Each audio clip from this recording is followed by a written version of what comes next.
Good afternoon. I'm Stefanos Polizoidis, Dean of the School of Architecture at Notre Dame. I'm delighted today to welcome to the school Thibaut Barrault and Cyril Pressacco, partners, an architectural firm in Paris, and to have them talk to us about their work. French practice is very different than American practice, and from a variety of points of view, there's much greater public sponsorship. People are involved in both civic and social housing projects, much more extensively than we are. There's greater focus on urbanism than the United States. And in the work of these two partners, we are particularly interested to hear more about how they incorporate traditional materials and construction into their work. In this school, we're not interested in traditional composition, we're interested in traditional construction as well. So we're looking forward to your work in this respect. Thibaut and Cyril are architects who have practiced for about almost 20 years together, since 2009, or 15 anyway. So I'm trying to give you some extra credit. One of them has taught extensively, both have researched. They've won prizes of various kinds. They're an active firm. We're very pleased to have them. We're proud that you're here. And the floor is yours. We expect you to say it like it is in your work in France, and expect lots of questions from us as well. Welcome.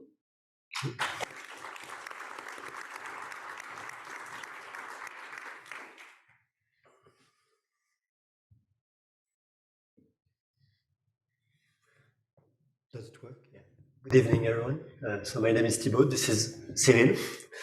Thank you very much, Stefanos, for these words. Also, thank you very much to the University of Notre Dame for this invitation here. It's our first lecture outside of Europe, we have to say. So it's a real honor for us to be there. Thank you, Carrie, for organizing.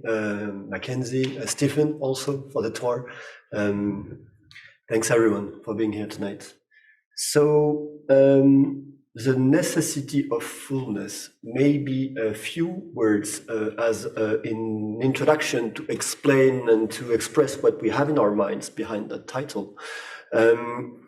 Maybe as a starting point, the observation of what modernity and modern movement created to the spatial experiences, and this will that they have, these architects have, about the spatial experience in breaking the distance and enlarging the relation between the inside and the outside. And today, through like very large windows and glass and steel and everything that bring together the certain idea of inside and outside are the same thing. And today we believe that global warming and the climate crisis is kind of interrogating these special experiences and maybe are asking a new relation with exterior. And in our temperate climates in which we live in Europe and maybe here also in North America, the question of fullness, of the separation between the inside and the outside is a new question and something we should look at to reinvent some kind of a new language to consider architecture. These are maybe also a few words that will follow us tonight during this lecture, so let me explain them, resources and materials. This is maybe as a starting point, the thing that we do when we start designing a project at the office is we identify a resource and we consider the relation between its natural statement and its will to become a cultural and architectural elements. So we are following the different steps between extraction or transformation, displacement, and we believe that before being a material, any object is at the beginning a resource, a terrestrial, something that is on the planet. Construction and language, that's the second words we like to use as well is through this understanding of the materials, we believe that through the construction, we can also develop some kind of a language. Form and performance is the fact that we believe that architecture itself, and in its very low-tech considerations, spatial and constructiveness, the architecture itself has to be a performance and has to escape from any kind of high-tech and technological issues, and have to provide comfort for its inhabitant without applying and adding a new object to ensure the comfort inside the building. Architecture itself, through its inner form, has to provide some comfort. And context and belonging is something we are French and European, so we do work in context that provide a lot of traditions. We've been having these talks with students this afternoon, and we, in each case, are applying our work and searching for traditions and aspects in the context that may find a balance between what exists and how architecture is a balance between what we have in the context and what belongs to a more universal and theoretical consideration. One last thing is from practice to research to practice again. It's maybe a method that we are keen on applying nowadays at the office with our beloved team, is to try to say that anything that we do can be sometimes a starting point for research. And through the understanding of the process of the construction, especially on the construction site, we, as much as possible, extract from the site some questions to set back and step backward to understand that we do, to recreate, then practice again later. So we find this balance between practice and research in order to create this kind of horizontal relations between all the people that work together at the office. This will be the first project we will be talking about, 17 apartments in Paris. This is the stone building we finalized in 2017. Stefanos was explaining this very important relation that we have with the public and social market in France, which is an heritage of this social ambition that France have. And it is very important to understand. Oh yeah, sorry. We will be talking about 3 materials tonight: stone, bricks, and hemp. So this is the first project. So that's the project that we did in finalized 2017 near Rue Oberkampf, which is a very famous street in Paris. This is a view from Avenue Parmentier. And the building has the will to connect different traditions, Parisian traditions.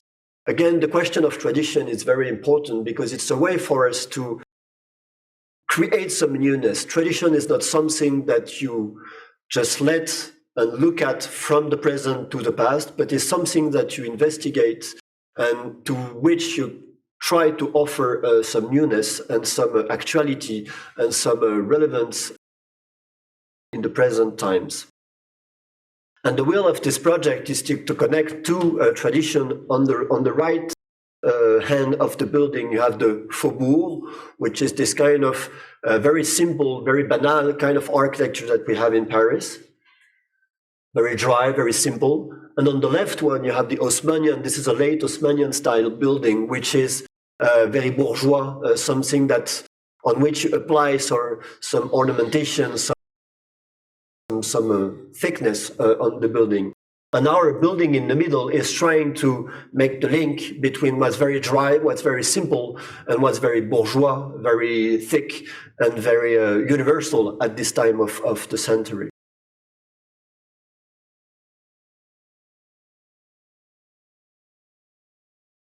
The building sets itself in a plot, in an L-shaped building. So the front facade is regulated with registrations, urban regulations, and on the back side you have here different setbacks that unlet the building to set itself into the plot.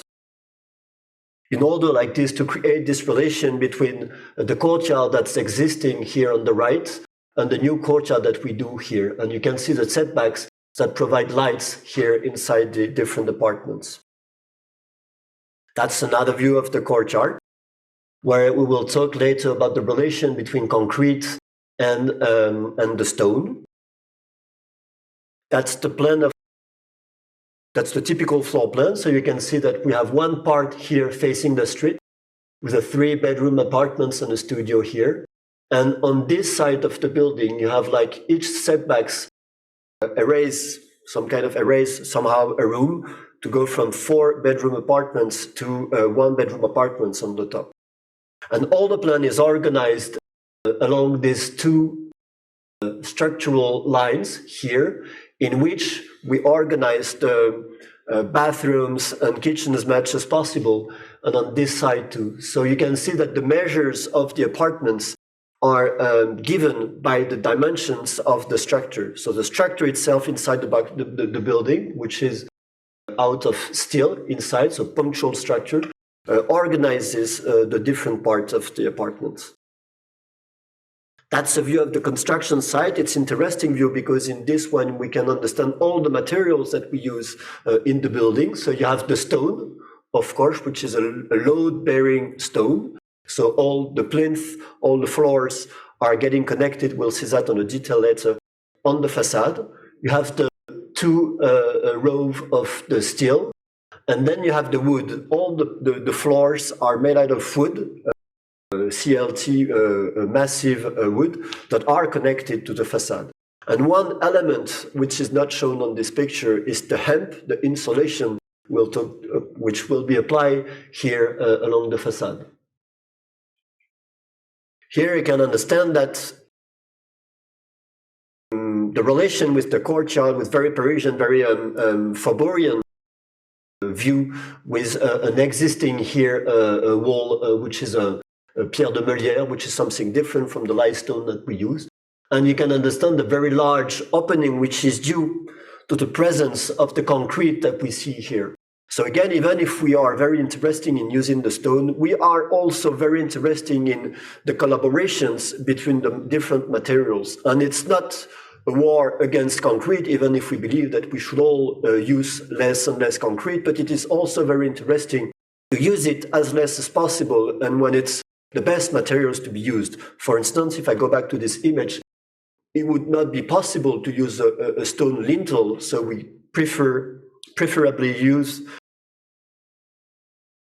here this massive concrete lintel here.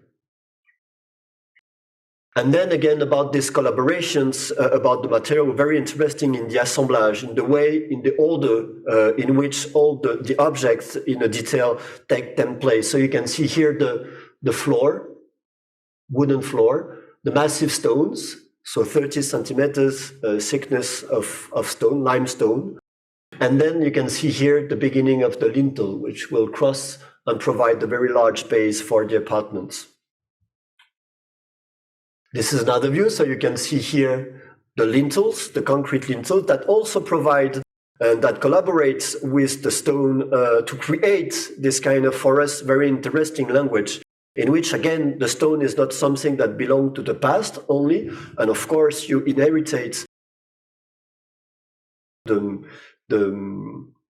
traditional way of building in stone in Paris, but also the relation with concrete is giving to the stone some kind of a newness, again, that we are interested in.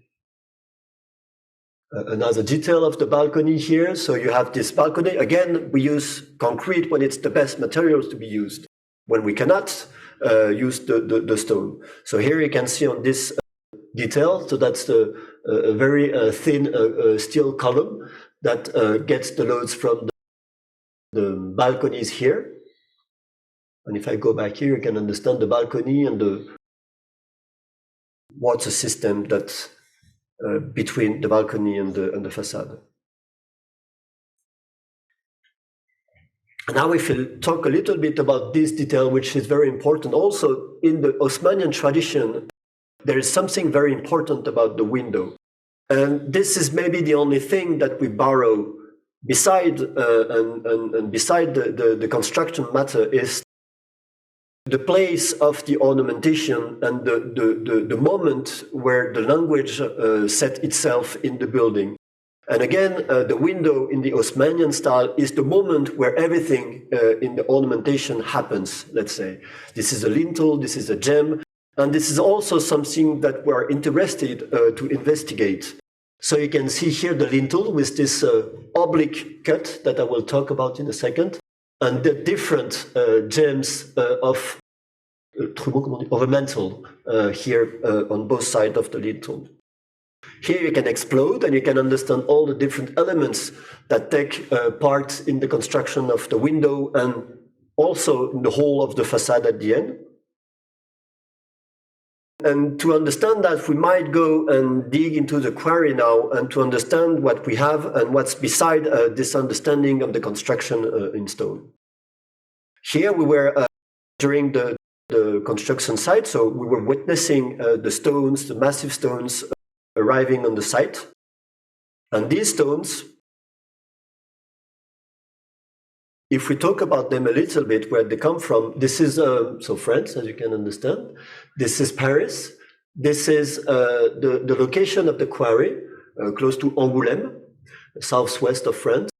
And here you have the location of the transformation of the stone. So it's interesting to understand that when you build with stone, you have three moments. You have the extraction, you have the transformation, the squaring and everything, and then you have the stacking here. In our case, it's from Angoulême to Angers to Paris. So it's more or less 400 kilometers that separate the extraction site to the construction site.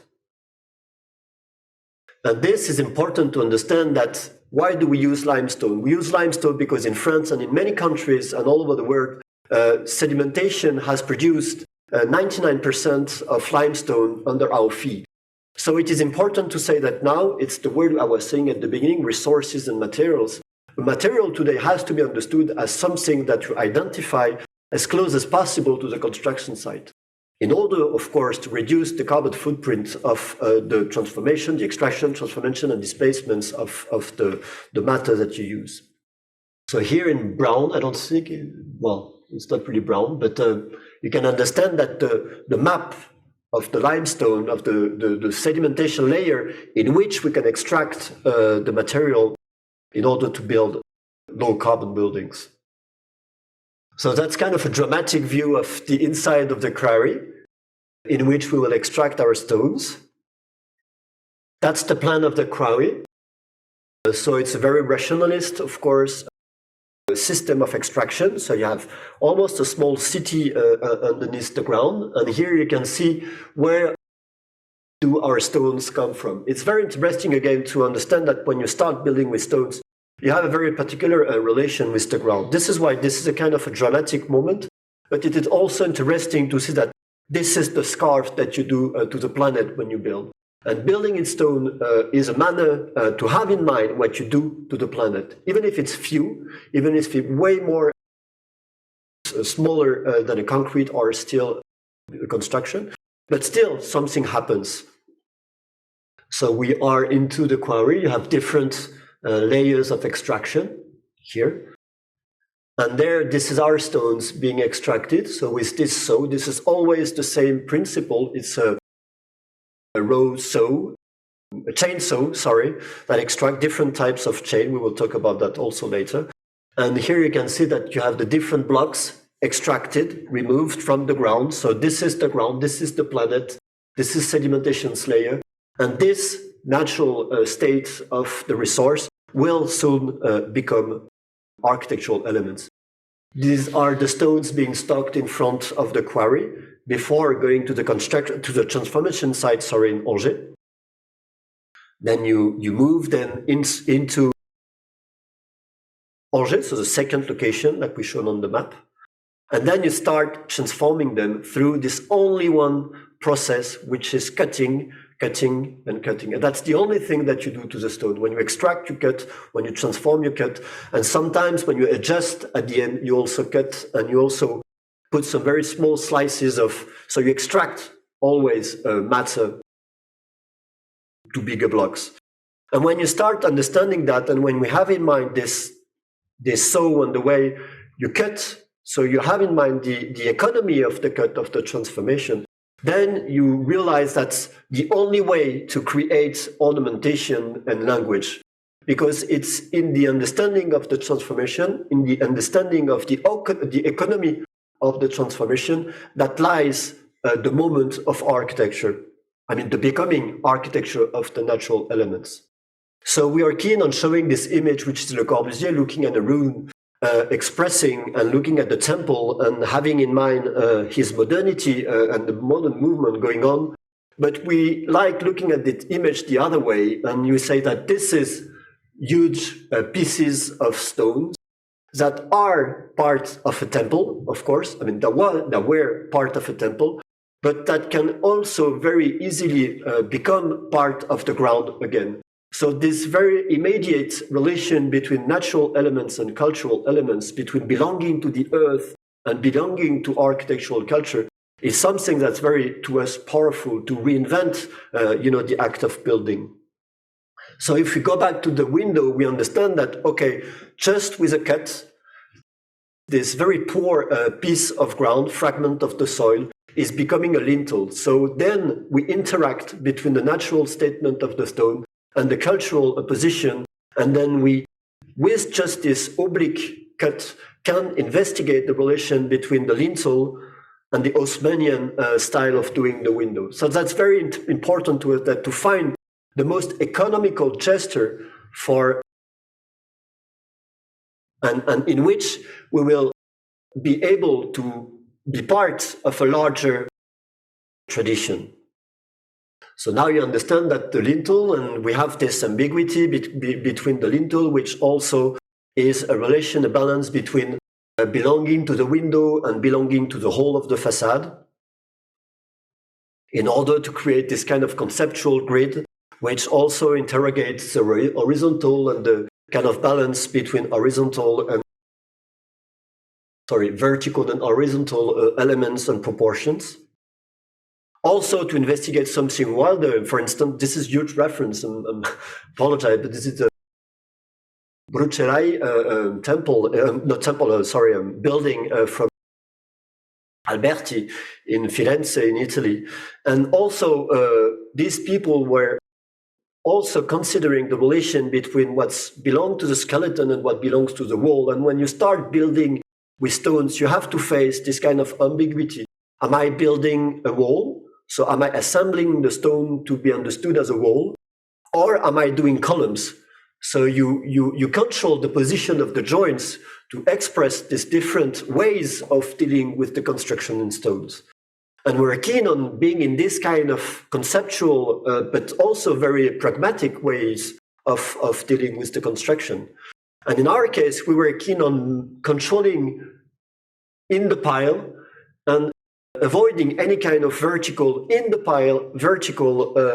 joints, in order, again, to create this kind of grid, which is at some point with some part of the environmental pile.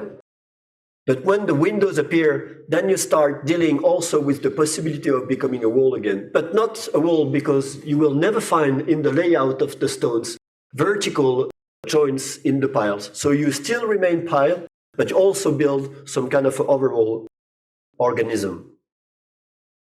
In order, again, to recreate this relation between the Haussmannian style, like you see here, this one is a little heavy, but this one is drier. This one is very simple. This one is maybe like before this one. But again, you understand the relation between the window in which we extract matter in order to create this architectural moment. So at the same time, with the construction work of the housing project Rue Oberkampf, the Pavillon de l'Arsenal, an institution in Paris which promotes architecture, launched a call for research and experimentation projects. We seized this opportunity to propose an investigation of the Île-de-France stone sector, because there was still a question without answer. Why can't we build this building with the Parisian stone? Because we saw just before that there was limestone everywhere. And we had to make 400 kilometers to find stone. So we have to investigate this question. And we propose to make research and an exhibition around these two topics, resource and energy, to question the Ile-de-France and this sector of activity. We try to establish an inventory of the existing stone sector in Ile-de-France and then to justify the environmental relevance of load-bearing stone construction. The method of investigation proceeds by data collection and analysis, measurements, and extrapolations. The ambition of the exhibition was to communicate and share results so that everyone can grasp and consider the possibility of building with stone today. With the support of an expert geologist, we integrated into the scenography some fundamental knowledge in geology to recall the formation of the sedimentation basin in Paris, with the Lutecen stage, you see on the right, and brown. And you see that this is 40 millionth age of the stone. And this stage belongs to the ocean area just before.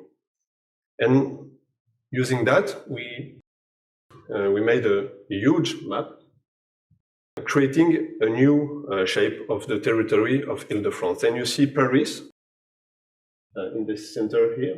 And we identified the 9 quarries around Paris, around 100 kilometers far from Paris. And we discovered the ability to make a new territory from the resource. So we explore 9 stone quarries capable of providing rocks suitable for construction. We drew a statement of their available reserves and their annual extraction potential.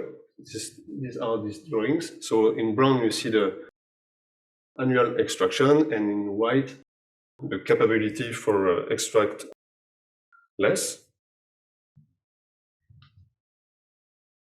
And from that, we extrapolate the possible annual production and conclude that the stone construction could therefore take on a significant share of the construction industry. So maybe the question was, can stone be and take apart a share of the industry construction, which is more or less 100% made by concrete. So the question was not the war between concrete, but just to understand what was the capacity for the stone to take apart. Then we focuses on the issue of energy. This is all the stones in the exhibitions. And we compare the different strategies from the ground on the left to an element of construction on the right. And you see in brown, this is the stones. You have more or less known transformation, just cutting, as said Thibaut just before. And in black, you see the very complex process to have concrete at the end. Just to illustrate what Thibaut was saying about the operation of sowing, here in a quarry, aerial quarry, or here in underground quarry, the transportation, the transformation with other sow, and the final dimensioning of the small elements with number on each elements to be driven to the building, and if we need sometimes to adjust the blocks. And we work at the end with the engineers to measure the footprint of the pier and to compare with wood. We have wood on the back. And this is concrete. And this is concrete on the top. So just to situate, to place stone in between these two opposite materials.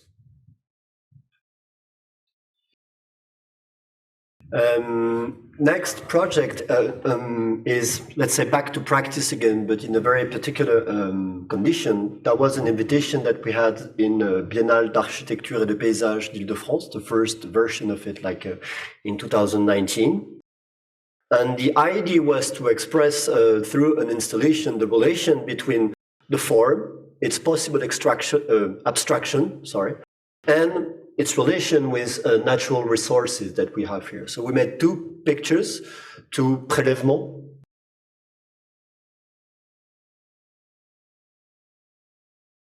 Yeah, exactly, two extraction like this. One was a picture of a quarry, and one is a picture of the wood. And in front of them, you had this weird object that express, that collaborate, and that create relation between what used to be a resource and what is now a cultural element. So you can see the two images here that were done with Jaime Meloni, a friend, an architect and photographer that we've been working with since a long time now. And again, that was just the idea through an exhibition to express the ideas that we had through the project Rue Oberkampf. So again, this is the place of the construction in Versailles. It's close to Paris, you know Versailles. Here is the place where the wood was, and here was the stone was.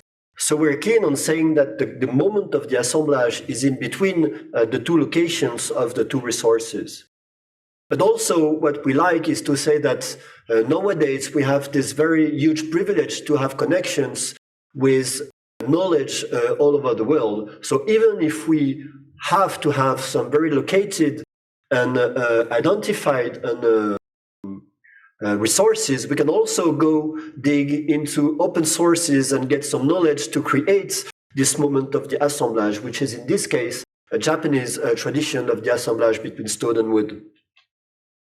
So you have to find the balance, and a building today is maybe this, is maybe when we're talking about context and belongings, it has to find a balance between what belongs to the context, for instance, the resources, and what belongs to the more theoretical aspect of architecture. Here you can see the wood, which is being transformed by Benjamin Gorridge. Here the stone in Entreprise Lefebvre, which is, for instance, the contractors that is responsible of the renovation of Notre Dame. So we will give the contact to the students that go to Paris soon. And then we designed the different elements of these weird objects, considering the way they will be assembled together and in a way to become a whole and something that's a whole. So it's an exercise between the part of a project and the relation to its whole. And here you can see the details of the oak wood and the limestone, and the relation and the design of the assemblage reveals the fact that the two objects cannot be separated anymore, or separated just in one way, which is also very important.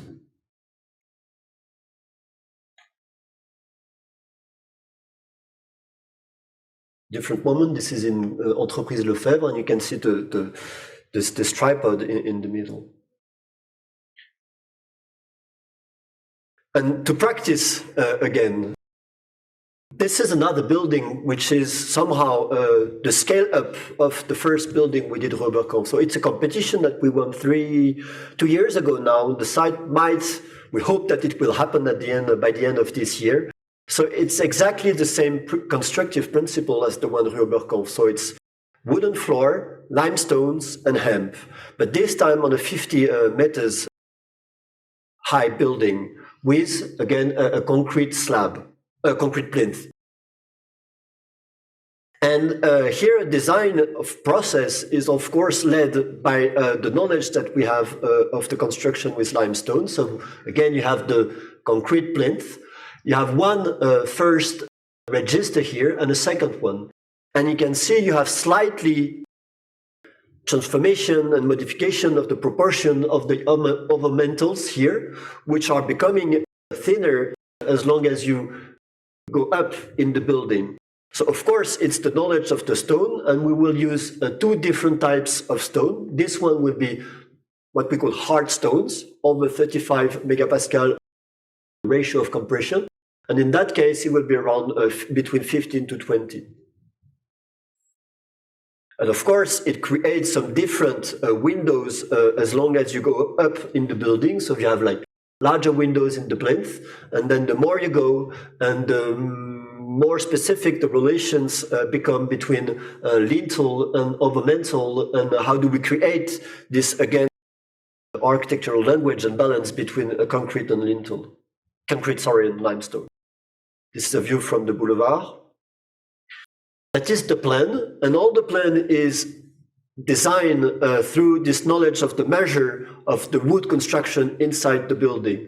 So these are very small, dimensions between 330 to 360 measures, so distance between each columns. And all the rooms of the plan are designed or set and understood through the measure of the wood construction. Again, the facade, like this, as you can understand, is made out of stone. The first part here on yellow is wood, and the inside part is concrete. So it's another way of creating this collaboration between all the different materials that constitute the building: stone, wood, and concrete. Of course, because of the horizontal structural, you have to have concrete in the middle, in the noyau. Sorry, I don't have the word. And the core, exactly, sorry. And the first layer is to ensure the horizontal reinforcement of the building. That's the inside kind of cathedral that we create, so you can understand the wood here. And why do we use wood? And of course, to reduce the weight of the load in the facade. This is also something that we experimented in Rue Oberkampf in the first project. And of course, concrete is way more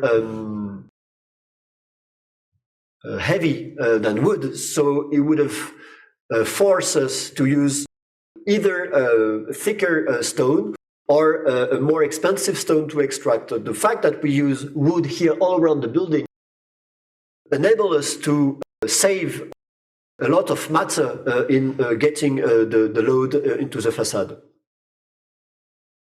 And that's the construction principle. So you can recognize the measure of the room here between 330 to 360, the load-bearing facade, and this wood layer all around, not layer, but this wood circular construction all around the plan. And then you have the other objects constitutive of the assemblage, such as insulation here, and different aspect, and thermal insulation, and everything, and the window that will be applied inside the building. We're very interested in knowing and considering the construction site as a way to manipulate different objects and to measure their trajectory, displacement. And this is another way for us, designing it and having this in mind and creating this kind of drawings is also a way to negotiate with the notion of economy. So this is the model. So you recognize the different layers here. So the plinth, concrete plinths.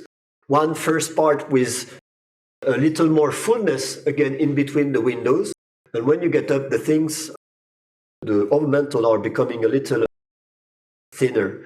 With here a small detail of, because here you can see that there is an opening of the facade. So you have a small oblique. So this plinth, this facade here won't get the loads from all the floors. So we have this limestone column when you'll step inside the building, getting the geometry of the plan here. I don't know if you see here. So here you will face, when you entrance the building, a load-bearing column getting all the loads from the floors upstairs.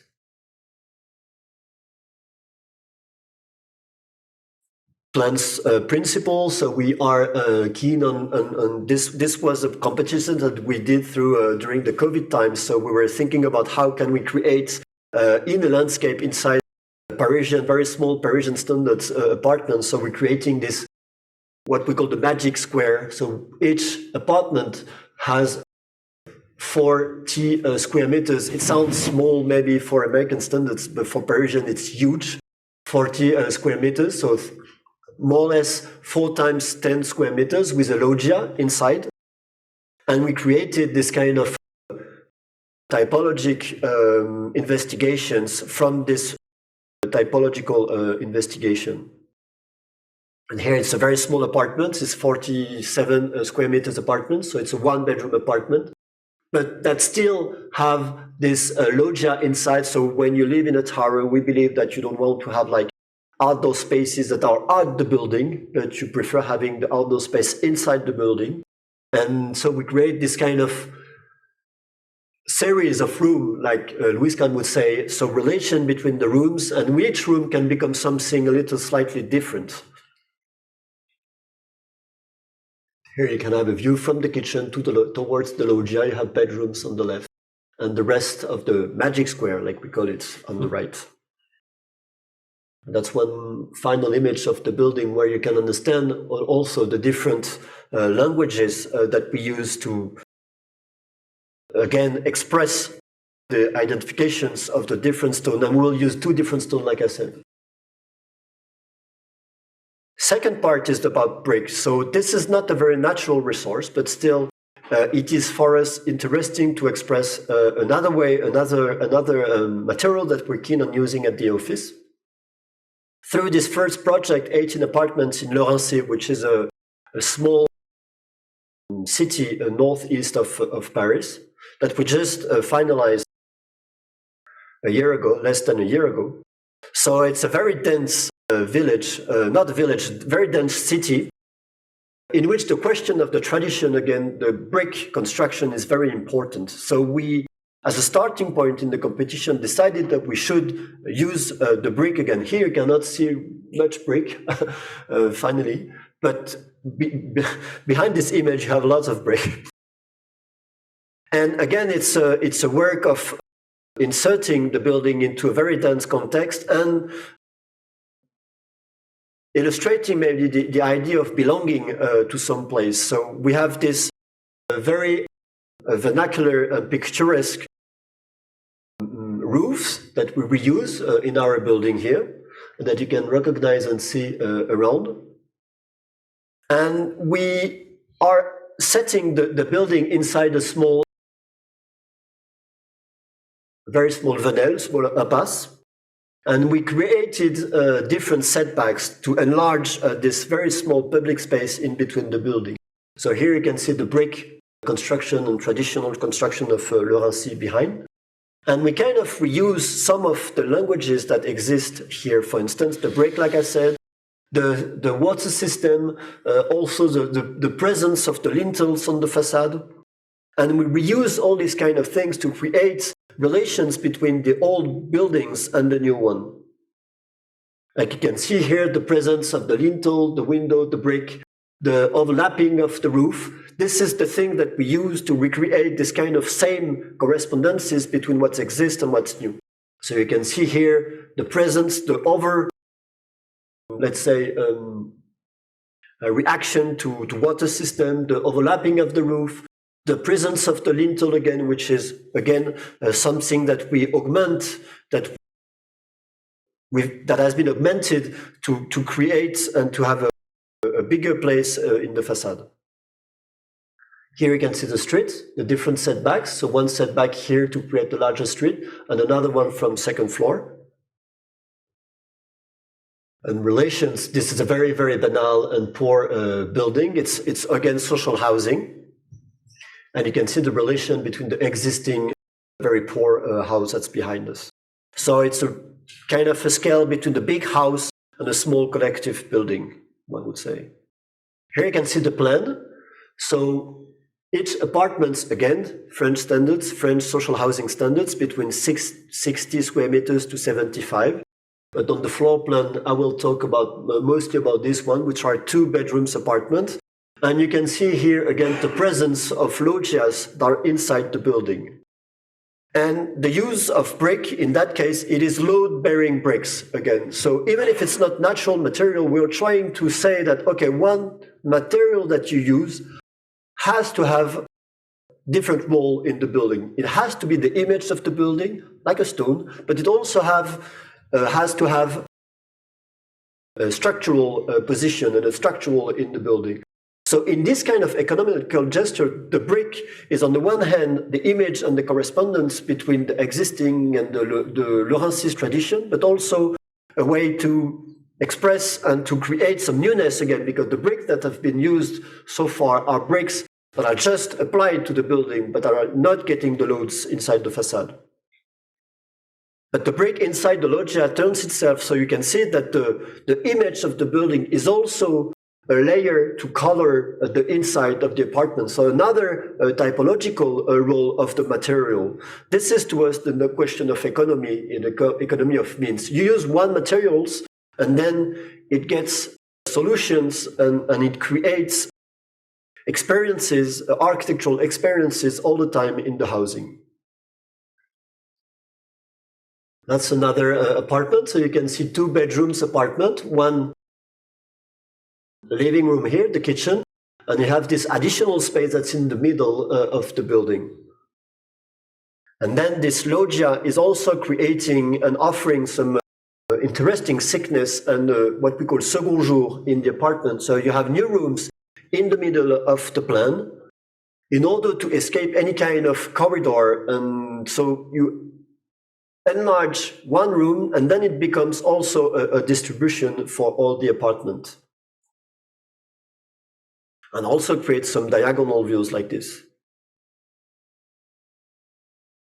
Like I said, this is load-bearing bricks. So this is 22 centimeters times 22 centimeters brick. So it's very easy.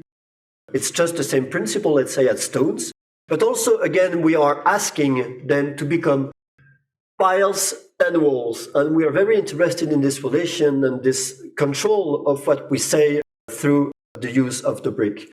So in this diagram, in this image, in this drawing, you can understand that the windows set themselves in between the piles. So again, it's not a wall that you, let's say, open to create a window, but you set the windows in between the piles. So you always have this ambiguity in the way that you do the building to create this relation between a wall and a structure.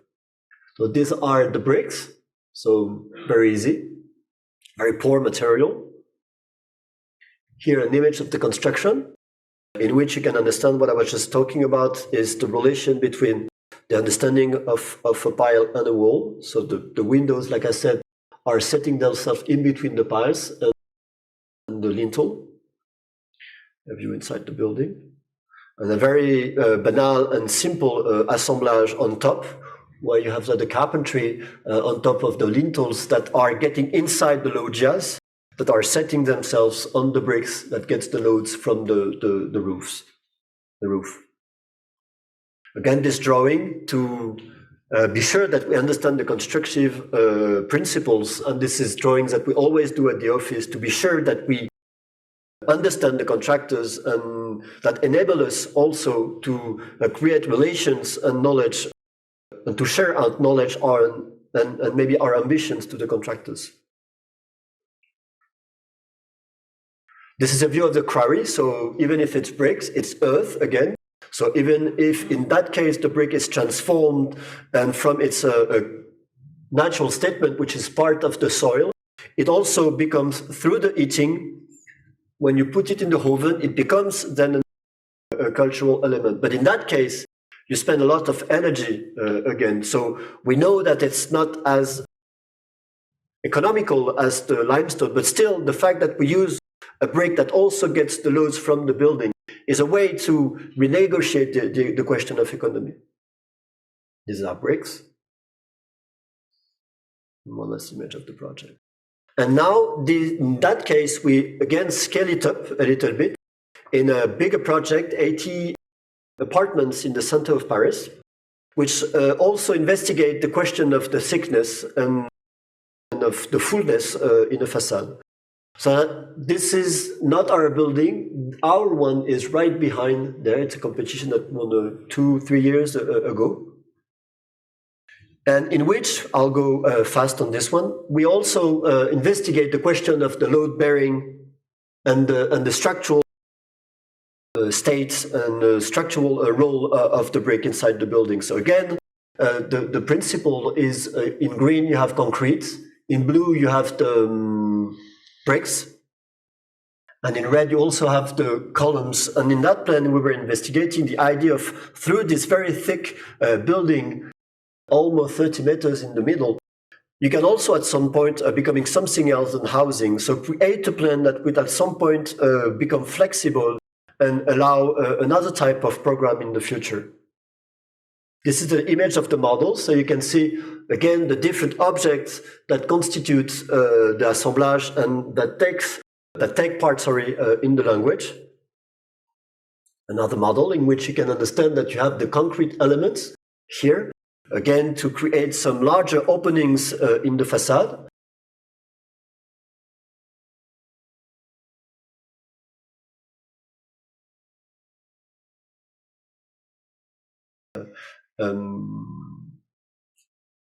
A layer of brick, ornamentation brick in that time.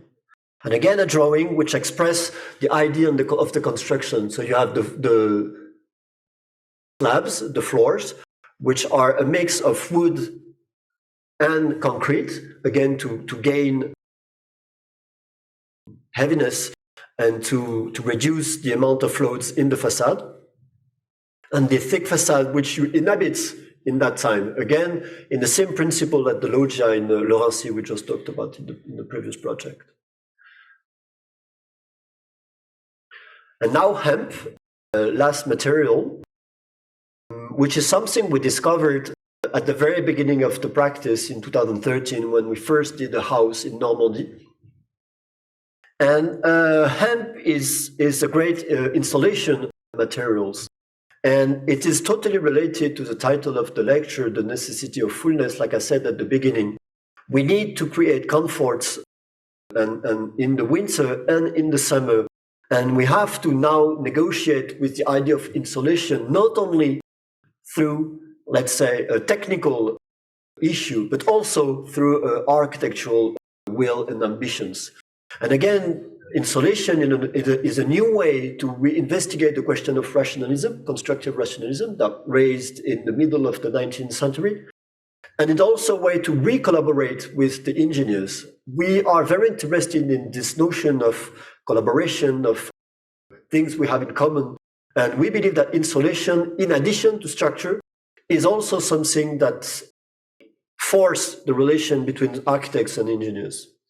So that building that we did, that we finalized 3 years ago now in Paris 18, close by the office, is this building. And in that case, we investigate another Parisian tradition, which is the thick facade, like we said right before with the brick building, but also the bow window.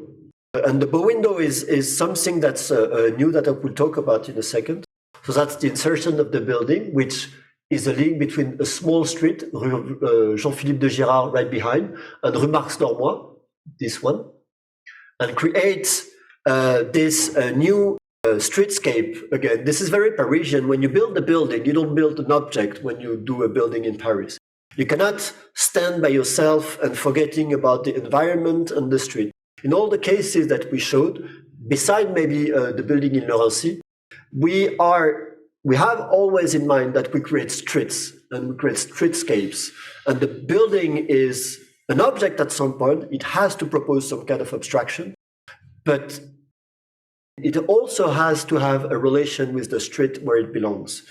And in that case, you can understand that it's typically Faubourian street.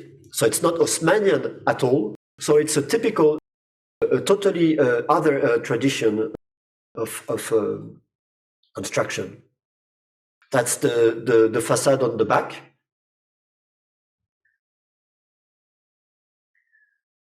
And this question of the tradition of the thick facade is something that raised in 1884 in Paris, where you can have here an image of streets. So every building is aligned on the street.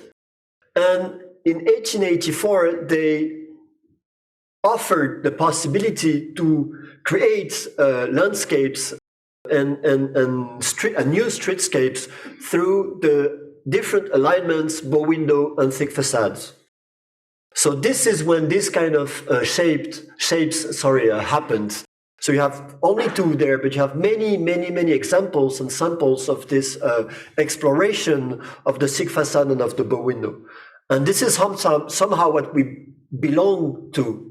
So it's new, because this is something that never happened before, but still it's part of a larger larger tradition.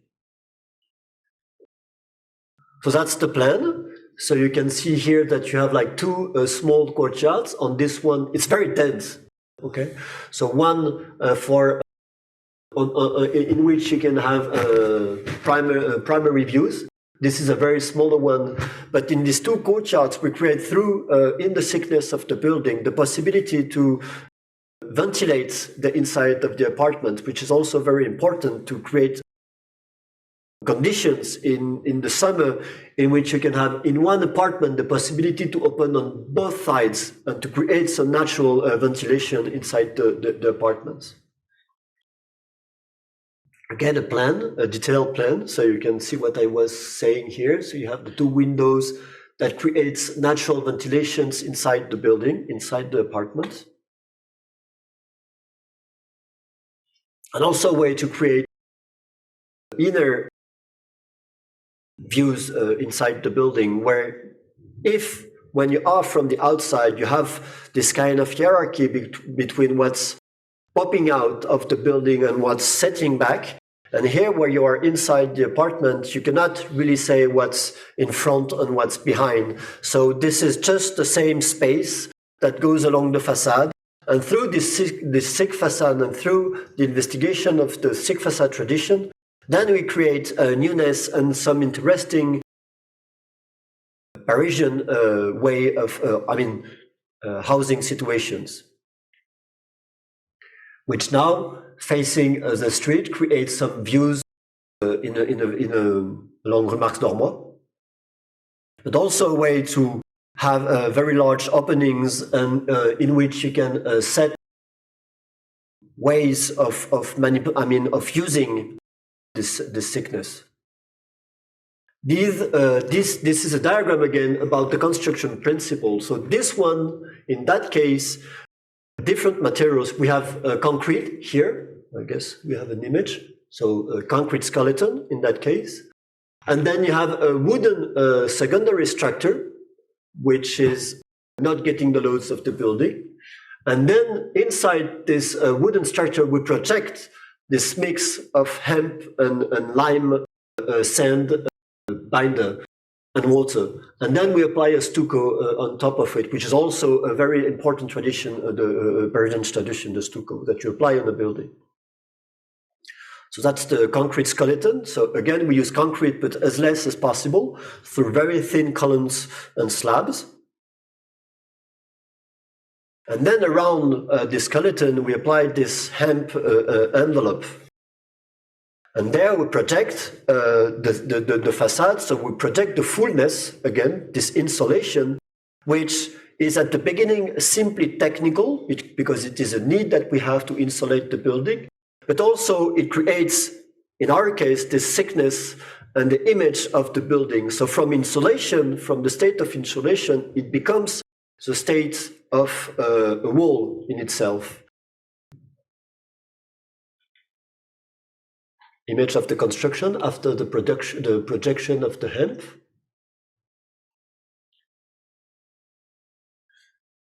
Here the hemp. So hemp is again, and then we will talk about where it comes from. Hemp is a mix of one part of the stem of the plant, inside the stem of the plant, and in the mix with, which we bind with a lime kind of sand. And with water, we project it in the wall. And we were, at the moment of the project, so we'll go to research to go back to practice again later. But in that case, we were investigating the position of the insulation in the walls and how this is our building here. From there, the total absence of insulation to the position, for instance, between the walls connecting to the slab to resolve the thermal bridges here the installation which is outside the building, here which is inside the building, here which is in between, here with a cladding, then we consider that sometimes if the wall does not get the loads anymore, so with a skeleton inside the building, then we can have this idea of the installation again as a special, as an architectural element, and not only as a layer that exists in the envelope. So from the technical statement, it becomes again a cultural idea. So during the construction site, we are going back to research again. And this second research project was in collaboration with the École nationale supérieure d'architecture Paris-Est, where we are teaching, mostly Thibaut, with the collaboration of Jamie Meloni. We talk about Jamie Meloni just before, the architect and photographer, and the scientific support of Sandrine Marceau, who is a doctor and researcher of natural materials in the university. So the research started again with the description of the trajectory from matter to material. So here you can see the map of the France, and in blue, the place where culture of hemp is standing. Maybe you don't know that the small state of France is the fourth largest producer of hemp in the world, and it produced more than the half of the hemp production of Europe. So we have in France a very important tradition of hemp culture. We draw and redraw and redraw again to understand the distance, to understand the transportation of the material. So you have Paris, and you see the gray is the fields of hemp. So we find hemp next to Paris, around 100 and 200 kilometers. And this is the hemp field. So we've been to the fields to have a look and to take pictures of the plant in the manner of Eugène Adjet here, with the white sheet just in front of the hemp. And we draw and redraw again, and we draw the growth of the plant to measure the size of the plant, to measure the capacity that has the plant to fix carbon during growth. And you can see here the deep roots of this very archaic plant that we draw. And we went to the factory where the hemp is transforming. You can see here the bulbs of the hemp before the transformation, and the transformation consists on separation with the field and the chenvotte, which is the name of the part we use to construct. And if we go inside the factory, we can see that this is a very industrial process. This is not an agricultural process or an artisanal process. This is a very organized process, and you can see the matter because the matter is inside the pipes, and you just recover the material at the end of the process. And you can see here on the side construction of the project that Thibaut showed us just before. This is the bags of the chenvotte before the mise en place. And here you have the worker who is emptying the bag in the machine just before the projection. And here is the chenvotte, this just wood particles mixed with the lime. And the question was to understand how does it work inside the plant, inside the section of the plant. Thibaut explained just before that here in the center of the plant you have a void. There is nothing, and the plant develops its own structure with the chenvotte.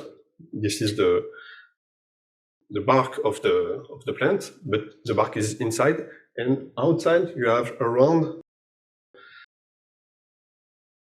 the field. And with Sandrine Marceau, the researcher, we use the scanning electron microscope. This is a very beautiful machine that allowed us to see inside the invisible, maybe, and to discover the structure, the internal structure, the inner structure of the plant. And we discovered the very small and complex porosity of the material. And this is natural. This is not fabricated. This is very strange to discover that.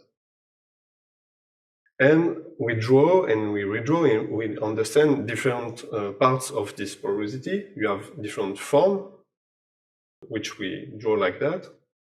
You have different size of porosity, and you have different type of porosity, which are connected, isolated, or crossing the matter. And the air is going inside the matter and is moving inside the matter. And you can see here, just before that was just the plant, and here this is the couple of hemp and lime, so the hempcrete. And you see the lime is covering each part of wood, and you have the multiplicity of the different void and porosity. Look, in black you have the biggest porosity inside, in between the different part of the wood, and you have the smaller porosity inside the different parts. And maybe this is the final drawing we've made for this research, and the research is being published at the end of the year, maybe, we hope. And we have maybe 3 positions of different types of air. Around the square, you have the air of the Earth, the air of the planet that we breathe. Inside the square, you have the air of the controlled atmosphere. And we discover a third one, which is designing the square. This is the air of the wall. And regarding back what Thibaut was saying in an introduction, with the critique or the comprehension of the modern movement, with the tentative to cross the boundary in between outside and inside, but just using a glass and finally an hermetic limit. Here we have maybe a different type of limit we are exploring these days. And this is the final image of the project. Thank you. Thank you.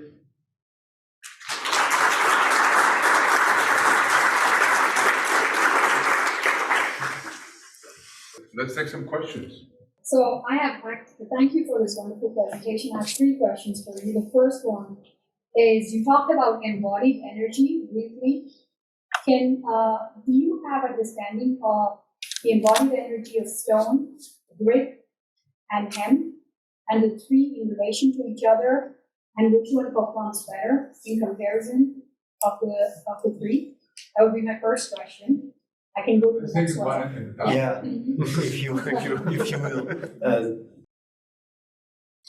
We did not measure these 3 materials. We did not make a comparison of these 3 materials. The only comparison that we have is concrete, the drawing that we were showing, this one, if we go back to it, during the Pierre exhibition in Pavillon de l'Arsenal. Sorry, I'm getting back to it. We compare 1 square meter of facade of concrete, in the middle of stone, sorry, I'm getting back to it, and wood. And the size of the square is the amount of carbon embodied in the construction of 1 square meter of the facade, in that case. So here, it's the exact same amount of matter, but the square reveals the amount of carbon liberated through the construction. For the brick, I think it would be around maybe closer than concrete to stone. And for hemp, there is no transformation. The thing with hemp is the lime. The hemp itself, it is close to wood because it gets carbon in its growth. But we don't have like very specific calculations of that. We can only compare the three materials: concrete, limestone, and wood. Okay, so the next one I had was, you talked about the porosity of the use of hemp and lime and the fact that it was a breathable material. But you also talked about using insulation in it, and I wanted to understand insulation is negating the breathability of hemp. Did you consider not using insulation at all and just working with hemp as a breathable material within the building context? But hemp is insulation. Hempcrete.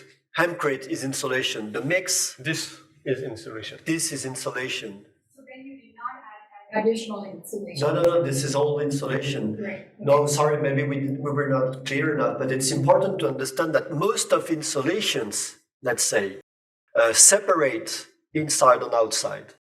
And the porosity and the specificities of the hempcrete, so the mix of shunvot, lime, sand, binder, and water, creates relation and the possibility to draw this kind of drawings, where you have the air outside that goes into the envelope and that creates and that is being transformed inside the room. So it is very important to understand that we are investigating the element of insulation, and hempcrete is insulation. Continue the question, the answer. This is also a question of economy, because we talked about the capacity of brick or stone to be able to do two things, or maybe more, in the same time. And so you have one element to Get the loads. To support it, to get the loads, and then just the insulation. And you don't have a vapor barrier or limit. You don't have all these things that you have to add to compose the wall. You just have two things, because the hygroscopic capacity of the hempcrete regulates and manage the transfer of vapor, water inside the wall and outside the wall. And this is a beautiful material. And the hempcrete is very young, because the beginning of this material is at the middle of the 80s. So this is a new material. It seems to be very old, but no, this is very new and very complex to adjust and to equilibrate. Sorry, I was just curious, very interested when you showed the stone working with wood and the concrete. And you kind of showed the connections you have for the stone with the concrete, or the wood with the concrete. I was just wondering about what connections, or how do you bond the stone with the concrete so that they work together? Because I'm assuming that there's no reinforcing or anything coming from the stone, it's just solid stone, correct? Exactly. In the case of Rioberkampf, in the very large lintels, the stone itself was used as a cast. On a coulé le béton. We poured it, exactly, on the stone. And in the next project, the one which is a little bigger, the small tower that is ongoing soon, in that case, the lintel will be precast and brought into the assemblage. So in that case, yes, the lintel here is being put on the facade on site. So the squares that you showed mean as you explained, the different carbon footprints of concrete, stone, and I believe wood. Now, by concrete, do you mean concrete blocks, the so-called cinder blocks, the big blocks of concrete, the hollow blocks? Is that what you mean? In that case, no, we mean the different, if you read a little bit, I don't know. This is a wall maybe It's 1 square meter wall. 1 or 2 square meters, I don't remember, just a unity of construction, just part of a wall. In the case of concrete, this is a 20 centimeter. With depth. reinforced steel inside. Concrete. That's solid concrete. It's always Okay. 3 solid panels. It's like you have to have in mind you face 3 square exact same dimensions, and we just in these squares we express the amount of carbon. Is that represented shows Okay. difference between solid concrete with the rebars Exactly, inside and okay, and the stone. There's no windows. There's no just Okay, just a that's matter very of the clear. wall. Thank you. And because it would be also interesting to compare blocks of concrete, which would be an alternative to blocks of stone of the same size. Yeah. And I was wondering if you looked into the carbon footprint of concrete blocks as opposed to blocks of stone. This is mostly the same difference. This is the same differences, I would say. No, maybe we don't understand the question. The material is the same except for the rebars, the iron bars, right? Yeah. But with the blocks are hollow. The concrete blocks, at least the concrete blocks that this building is made of, for example, they are hollow, so there's much less material. They're not solid concrete. So I was just wondering if you, because that would be, in this country at least, a natural way of building. And so I was wondering if there's anyone has compared the carbon footprint of stone blocks to the carbon footprint of what we call CMU, concrete masonry units. Anyway, so my second question, if I may, is I'm very interested in the cost of your building, of this particular building, social housing, as compared to a more mainstream kind of construction. We have 2 answers because it's something that we need to defend very often, the idea of the cost. And first answer is kind of a bigger picture of the notion of economy. And this is kind of abstract, but still very important for our generation. Maybe 3 answers. The first one is to say, okay, now the economy is rather the carbon than the price of the market. This is the first answer that we have. And we believe that we should now, we cannot look at anything but through the lens of what the impact on the planet. So that's the real economy we should face to now. Second answer, material impact. That's the extension of the notion of economy. Yes, the cost for the planet. The cost for the planet, for the not pockets. for the pockets. Okay. That's if I make it very short. But the other answer is to say, in that case, in that building, Robert, let's say that the price of the structural part of the building, which is around 50% of the budget, Including infrastructure. is more or less 50 to 20% of a more standard construction. For instance, using concrete, which is somehow the only comparison that we have. Which is the third answer. When you start talking about the economy of something, what do you compare to? Because it's always the case, when you start, and that's a discussion we have with our clients. And again, this is a privileged situation because of social housing in the public market, which is what we have, what is great in France. But this maybe is very important to say. Okay, if you what price do you refer to? So it's a little more expensive than what? Than concrete. Than concrete, but we should not use concrete. And we have a tradition in France because if we try to use steel to build or to use wood, it's more difficult because we don't have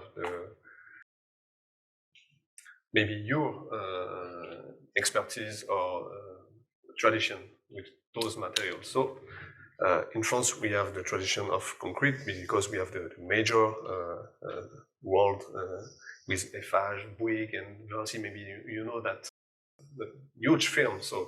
So they are very this is very hard to deal against or with them. So we have to compare with that, and this is the case. But just I was drawing something. This is the cost of the building.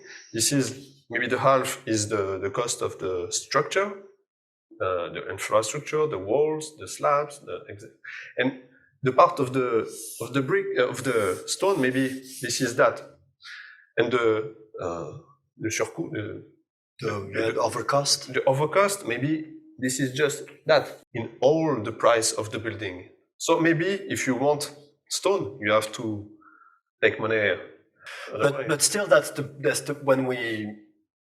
It depends on the client we face. On the public market, we were joking about that this afternoon with students. When it's not your money, it's easier to say yes to overall budget, let's say. When it's a private market, of course, it is a little more difficult to convince the client to say, okay, we should use stone because of the planet and everything. And we believe that, we deeply believe in that. And we are now trying to escape the use of concrete and any kind of material that has a huge impact on the planet. But yeah, I think the notion of economy is now, it has to become something wilder than it used to be. I was curious about the previous diagram you showed, which indicated the floor construction. Sure. I thought that was interesting. You seem to have many layers of wood in the floor slab, and I was curious about that. This is CLT. This is cross-laminated timber. Yeah, it's cross-laminated. Yeah, exactly. So with 5 layers. This is square, exactly. And it shows that it's just the constitution of the floor, and it's just massive wood. And the problem with this object is you have as much glue as wood inside the thing. We discovered that. So in the new tower that we do, we use massive wood, but in a more we use timber in this time. We don't use any more massive floors. But drawing is we were always saying that we draw, and this is something that we're keen on doing at the office. The more we draw, the more relation we have with the object that we manipulate in the construction. So I have a question in terms of, you mentioned the research and experimentation with these materials. Was this all happening successionally? You tried limestone, then you tried brick, and then you went to hempcrete because you were looking for something that would solve problems that you didn't solve in the first iterations? Or was this all at the same time so that you could do some comparative experimentation? It's both, I would say. It's true that the beginning of a project, everything starts with the choice of the material. And it depends on the context in which we will build the building. So in Paris, we had this will to build with stone. In Laurency, we saw that the old environment was made out of brick. It was current of the budget of the client. And it also was according to the budget of the client. Yeah, of course, to respond also to the previous question, stone is not always possible in the budget. So even if we expressed it. And then considering the research, it's always, during the construction, we very often realize that something happens in front of us, and we have to step back and understand what we do, and we begin a trajectory for research. It's all in the same time, but it really depends. This is a reflexive method on work. We have to question the way we work through the research.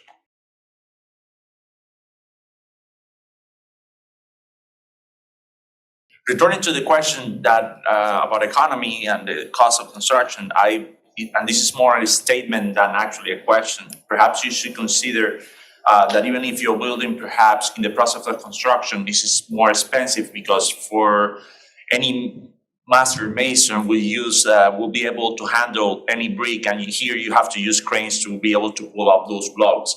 Perhaps your answer should be focused in a long-term answer. your building might be expensive or more expensive at the short run, but perhaps because you're using less compromising materials, it will be cheaper in the long term regarding maintenance. That's totally because true. the Yeah, stone or all those materials will be more ecological friendly and they will be cheaper at the long term. exactly. That's true. I have Exactly. a follow-up question to that one, which is, first of all, let me say that it's actually extraordinary to remember what kind of capacity stone has in compression. They can go up, how many feet? How many meters? 50 meters? I don't know. 50 meters. 50 meters. 150 feet stacked, one piece above the other. And being held laterally, it can hold like that. I mean, even for minor movement. I mean, that's completely remarkable. It explains a lot about Greek temples, I think, among other things.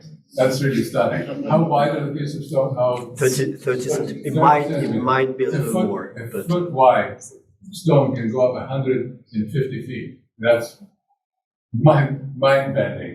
But I had a follow-up question about longevity, because I think longevity is a major issue. Once you start putting materials together, the material that is most subject to deterioration is concrete. That's true. And one of the interesting things about your work is that very often the concrete is encased. So it's the most stable because it's not in touch with the elements. But you often use these fascias. And we use these fascias, that is the place where the building can fail faster. So I think back to that question about long-term value, there's also the question of actual physical longevity. And you need to think about that, I think, as well. Because the concrete might start spalling at that point. And in this country, very often use steel for those headers in traditional construction, both stone and brick, because it's a more stable material than concrete. One more question up there, yeah. So I find it very interesting that you have used multiple materials on one building, but also you have negotiated between load-bearing and point load systems, transferring one from the other. So sometimes taking a shear load-bearing wall and transferring it on a concrete frame. When you did something like that, do you have to calculate between these frames or between these different types of structural systems to work with each other? What's the project you were talking about? I'm talking about two projects. The first one, which is the load-bearing stone wall that falls, I think, on the concrete plinth underneath, Yeah. and the load being transferred onto a frame load system, a load-bearing system to frame. And the second one, where you have concrete beams that take the load of load-bearing walls in the brick construction. In both cases, there's load-bearing plus point load system. So I was interested in understanding if that was intentional and if there was something new that you found out, because typically we keep those two separate. Load-bearing becomes the shell, and concrete is the internal frame. So you have mixed and matched. Well, that's interesting. I'm not sure to understand the It's the relation between, because you talk about the grid. What is the grid for you? So load-bearing wall coming down on frame construction. Yeah. With concrete frame underneath. Or that's this case, for instance. This one and the other one with the plinth. Yeah, okay. Which is, shear load that is coming everywhere equally and then falling on to a point load system. So I was intrigued to understand if, because of the heavy weight of the stone, like Stefanos was talking about it, would it be better to just take that load and transfer it directly to the ground?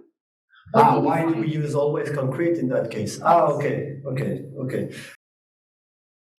Maybe in that case, the infrastructures are made out of concrete. Okay, so we decided that on the ground, exactly, on the ground. Foundations are made out of concrete.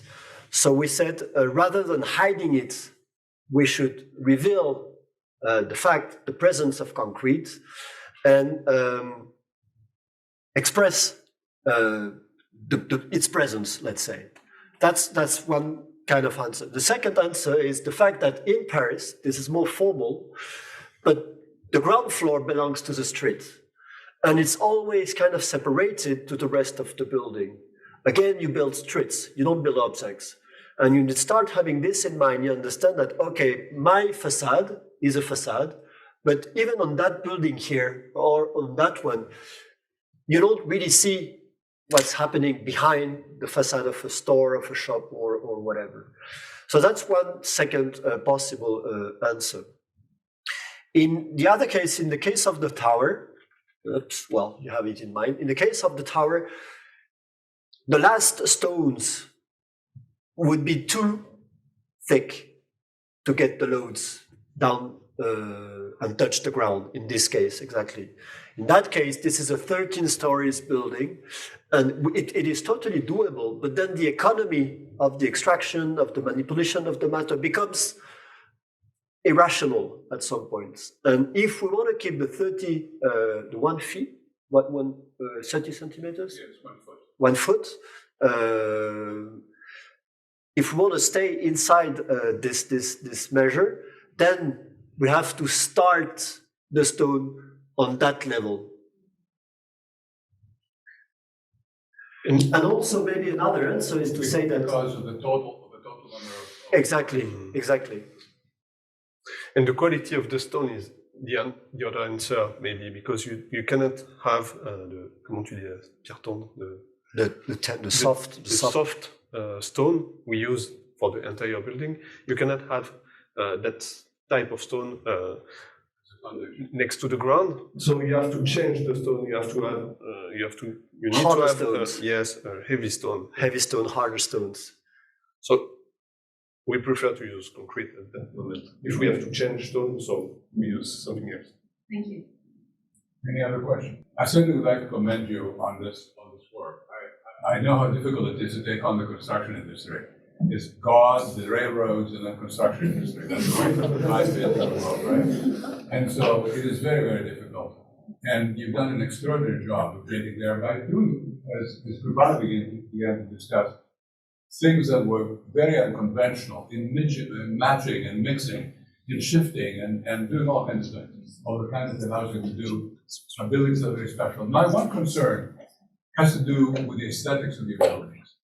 Because it seems to me that, for me anyway, as I look at my work and other people's work, I want to believe that there can be variety in the systems that we are utilizing.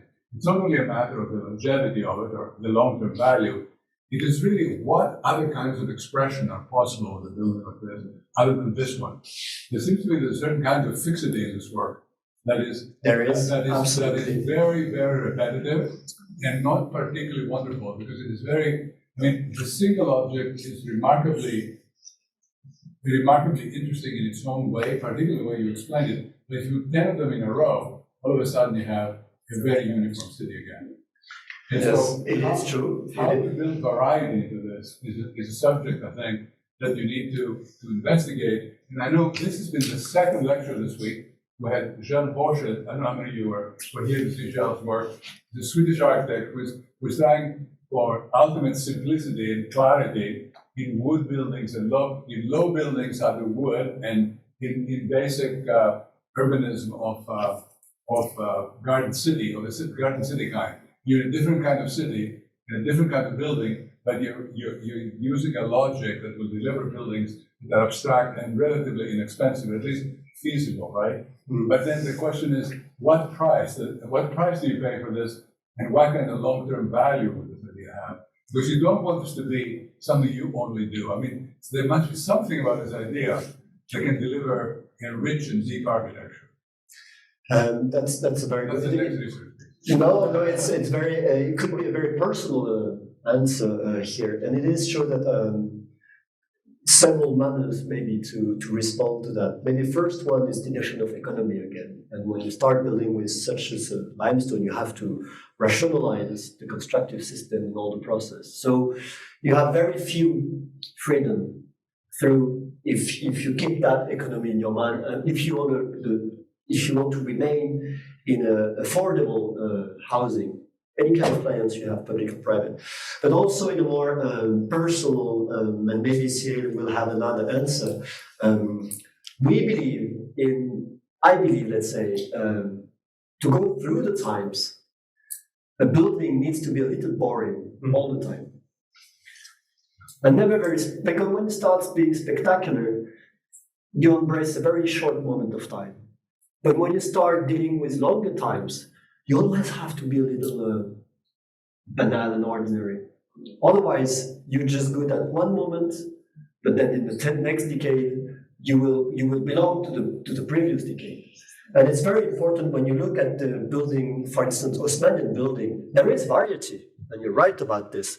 But there is also another way of dealing with. I'll not go back to the image that you had in mind, and I think it is important that we step back from kind of very personal expression.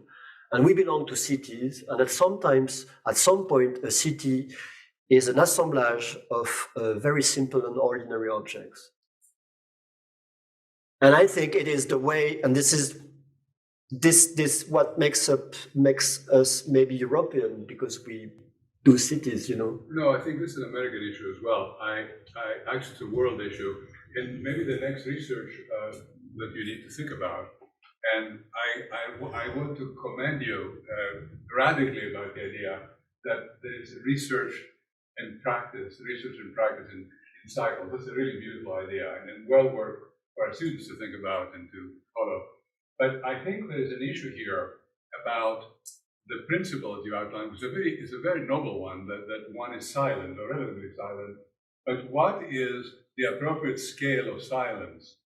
And in a Greek island town, the little white cubic building is very silent, but it is actually a silence that represents something, the family say, and then the general assembly of cubes is a village or a town. But these buildings are enormous, right? You cannot build an enormous building and make it silent. I mean, it's really not possible. And we know, for instance, the work of Mies van der Rohe, the work of Hilbersheimer. There's 50s and 40s and 30s buildings and ideas about buildings that are attempting this kind of silence, but this sort of monumental silence. You know, this is like in your face silence. So this is an important question to check. But the work was extraordinary. We're happy you're here. Thank you. We learned a lot from you today, and we thank you very, very much. We'll stay in touch. Thanks to you all. Thank you.